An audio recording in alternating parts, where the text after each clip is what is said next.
Posibleng maharap sa kasong kriminal na paglabag sa election code si suspended Mayor Alice Guo ayon sa Commission on Elections. Kasunod po yan ang nakumpirma ng kanilang fact-finding team na pareho ang fingerprints ng alkalde at ang sinasabing totoong pagkakakilanlan niya na si Guo Huaping. Balitang hatid ni Maki Pulido. Pare-pareho at iisang tao lamang ang may-ari ng mga fingerprints na ito. Tulad ng resulta ng investigasyon ng NBI, lumabas sa investigasyon ng fact-finding team ng COMELEC, iisang tao sina Guo Huaping at Alice Leal Guo sa pagsusuri sa mga fingerprints sa Voters Registration Certificate of Candidacy. At nung bumoto si Alice Guo noong 2022 at 2023, lumabas na pareho ang mga fingerprints sa NBI clearance na nakapangalan kay Alice Guo at sa alien registration card ng Bureau of Immigration na nakapangalan kay Guo Huaping.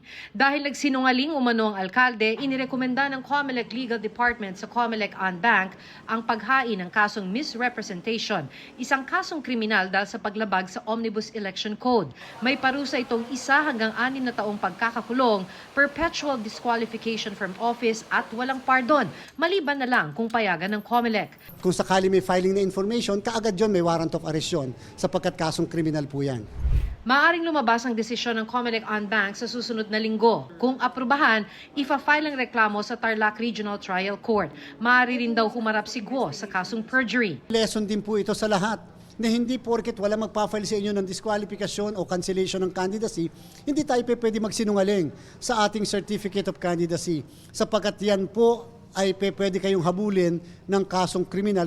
Premature o masyadong maaga ang mga aksyong ito, sabi ni Stephen David, abogado ni Mayor Guo. Paniwala niya, bago kasuhan ang kanyang kliyente, dapat sabihin muna ng korte na peke ang birth certificate at Philippine passport ni Mayor Guo. Parang sabihin mo nagkaroon siya ng misrepresentation, kailangan may conclusion muna ang korte. Kung sakali, makatanggap kami ng mga formal notice to answer or reply, magpa-file ako ng motion to dismiss. Para sa akin, may mga prejudicial issues na kailangan mo nang ma-resolve.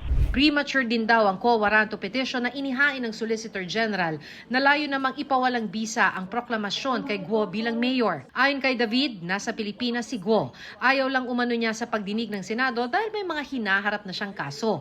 Maaari raw magamit laban sa kanya mga sabihin niya sa Senate hearing. Tinutuntun pa rin siya ng PNP. The challenge definitely is may mga resources itong mga taong hinahanap po natin. At ang tao kapag gusto po talagang magtago ay gagawa ng mga paraan at gagamit ng kanilang mga resources to elude arrest. At that is expected from mga nagwahanap na tao. But on the part of the PNP, we're taking this as a challenge. Maki Pulido nagbabalita para sa GMA Integrated News.